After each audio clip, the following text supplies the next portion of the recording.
In such a tremendous time in the history of the church. Tunaishi katika nyakati za kutisha kabisa katika historia ya kanisa. We live in the days when the announcement on the glorious coming of the Messiah is being made. Tunaishi katika siku ambazo tangazo kuhusiana na kuja kwa utukufu kwa Masiya linatangazwa. And every single nation wants to be part of this tremendous move of God. Na kila taifa wanataka kuwa sehemu ya mwondoko huu mkuu kabisa wa Mungu. And at this time, the Lord Almighty, na kwa wakati huu Bwana Mungu mkuu mwenyezi, He has spoken with me about the glorious coming of the Messiah. amenena pamoja nami kuhusu kuja kwa utukufu kwa Masiya. And in that conversation, the Lord has given instruction to this generation. Na katika mazungumzo hayo Bwana amepeana maagizo kwa kizazi hiki. He has shown me the coming of the Messiah. Amenionyesha kuja kwa Masiya. The Messiah coming to take a glorious church. Masiya akija kuchukua kanisa la utukufu. A holy church. Kanisa takatifu. A righteous church. Kanisa la uhaki. A repentant church. Kanisa lenye toba. Mature church. Kanisa lililokomaa. A church without wrinkle. Kanisa lisilokuwa na kunyanzi. A church without blemish. Kanisa lisilokuwa na kasoro. A church without scar. Kanisa lisilokuwa na dosari. Without defect.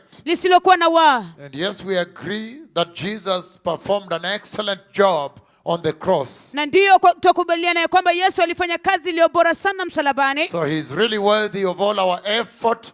Hivyo basi anastahili kabisa jitihada zetu zote. To prepare a glorious bride for that day. Ya kuandaa bi harusi wa utukufu kwa ajili ya siku hiyo. And this has been an ongoing running conversation. Na haya yamekuwa mazungumzo ya kuendelea. In which the Lord is announcing the coming of the King. Ambapo Bwana anatangaza kuja kwa mfalme. So again, the Lord is speaking about the coming of the Messiah. Bwana anazungumza kuhusu kuja kwa Masiya. And at this time, na kwa wakati huu, the instruction is for repentance. Maagizo ni kwa ajili ya toba.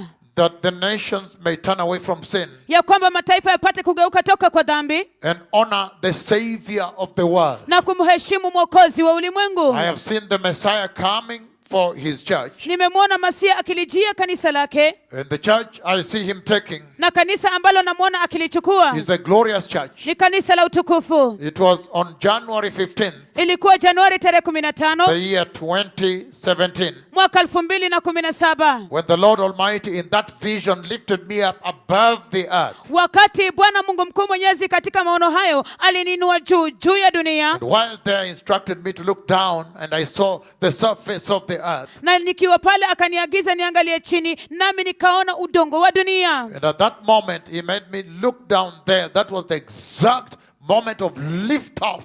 The exact moment when the church left the ground. Na ule wakati hasa kabisa aliponisababisha nipate kutazama chini, huo ndio ulikuwa wakati hasa kabisa wa kuinuliwa kwa kanisa toka kwa udongo. And so you can imagine how spectacular. Hivyo basi mwaweza kuwazia jinsi gani ya kupendeza. How magnificent. Jinsi ilivyokupendeza sana. You can imagine how splendorous a moment. Mwaweza kuwazia ni wakati wa kifahari namna gani. A shocking and stunning moment to behold. Wakati wa kushangaza na kushtua sana kutazama. And I saw the exact moment when they just left the ground, just lifted off. Na niliona ule wakati hasa kabisa ambapo waliondoka kwenye udongo. And one thing I can promise you. Na jambo moja ambalo naweza kuahidi. That at that moment of lift off, not even one sin will ever lift off. Not even one sin.